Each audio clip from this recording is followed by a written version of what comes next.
What's happening, people? So as you can see on the screen, it was inevitable. Super Saiyan 3 Vegeta. Not 3, but 3, and not Vegeta, but Vegeta.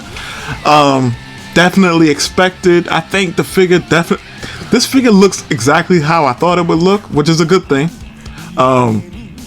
Only thing, I'll say, you know what, before we even get there, right? Let's give y'all the information. So, Super Saiyan 3 Vegeta Daima scheduled releases January of next year. And the pre-orders open today. The pre-orders are open as we speak. I'll put the link in the description.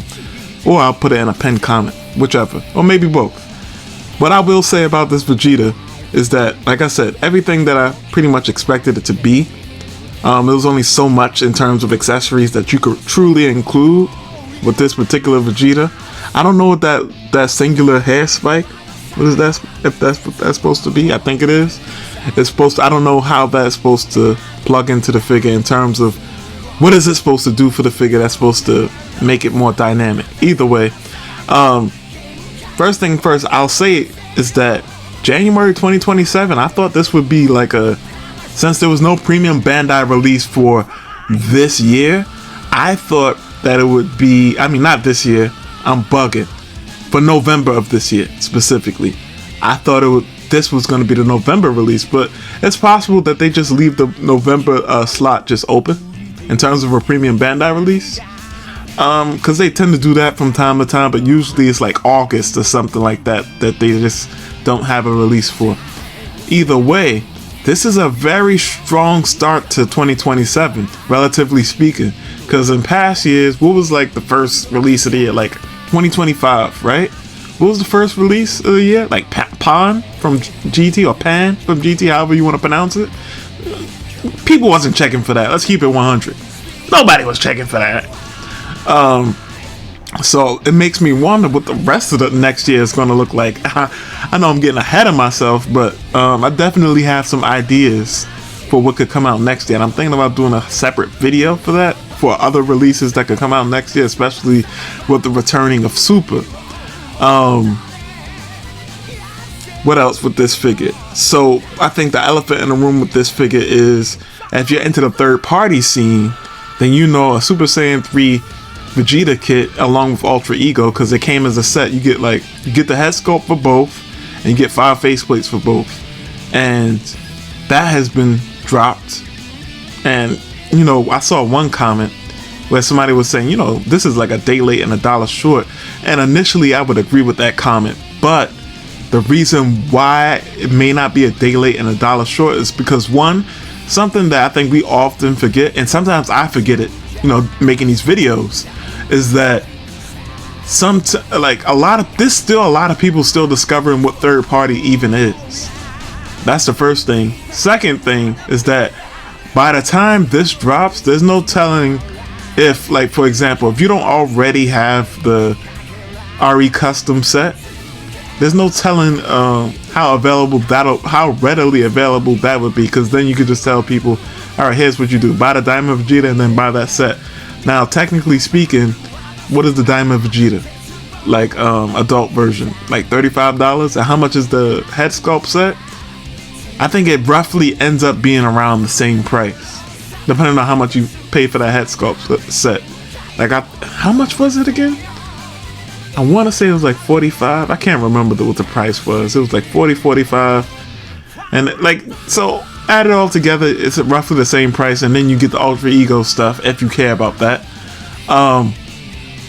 But by the time this comes out, if the RE custom stuff doesn't have like a re-release or something like that, we see how third party stuff can, creep up in price. So unless you're going to be paying $80 for a head sculpt kit, which, more power to you. You do what you want with your money.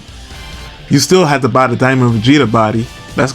So you're gonna end up paying more money anyways. But also, on the other hand, one could say, hey, if I missed this Super Saiyan 3 Vegeta pre-order, the secondary market prices for that would kick your ass. Which is true. It definitely would.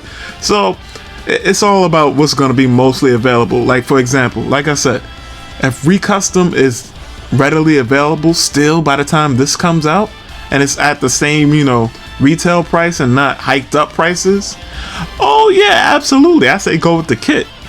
But this is good for what it's supposed to be, definitely, you know.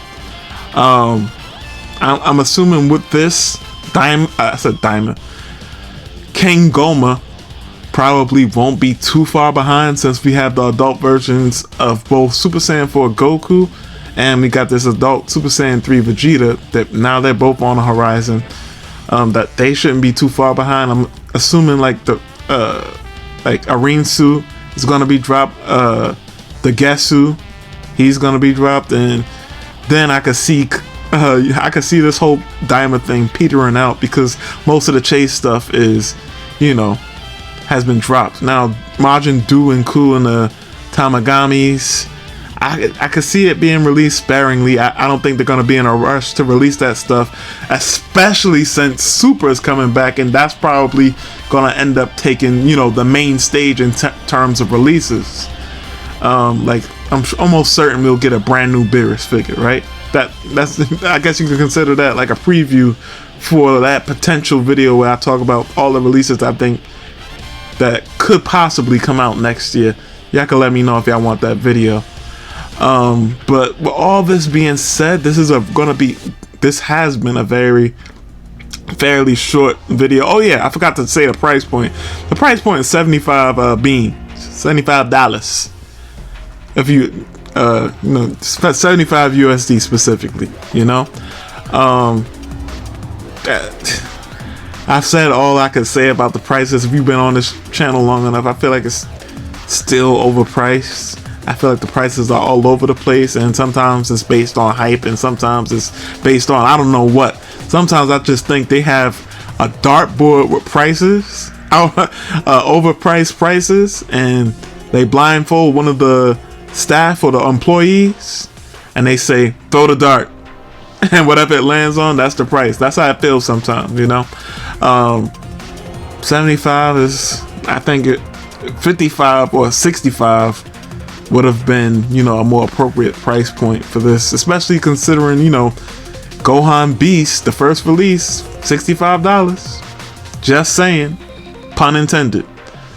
But with all this being said, like I said, accessories, whatever, like there's only so much you could really do with Super Saiyan 3 Vegeta. It's not like he did a bunch of completely unique stuff in his screen time. So I will say, like with the hair sculpt, I feel like they were a little bit conservative with how big they made the head. I think they could have stood to make the hair a little bit longer, but that's really just a nitpicky thing, not something that's absolutely needed.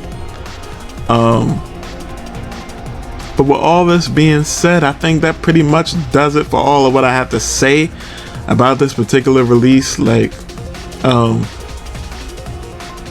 yeah, that'll do it.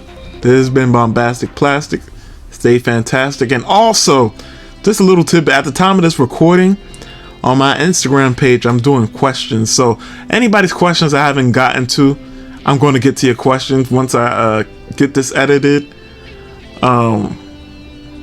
I'm gonna get this edited, I'm gonna upload it, then I'm gonna eat, and then when I go back outside for my walk, that's when I'll, you know, answer all y'all questions in bunches.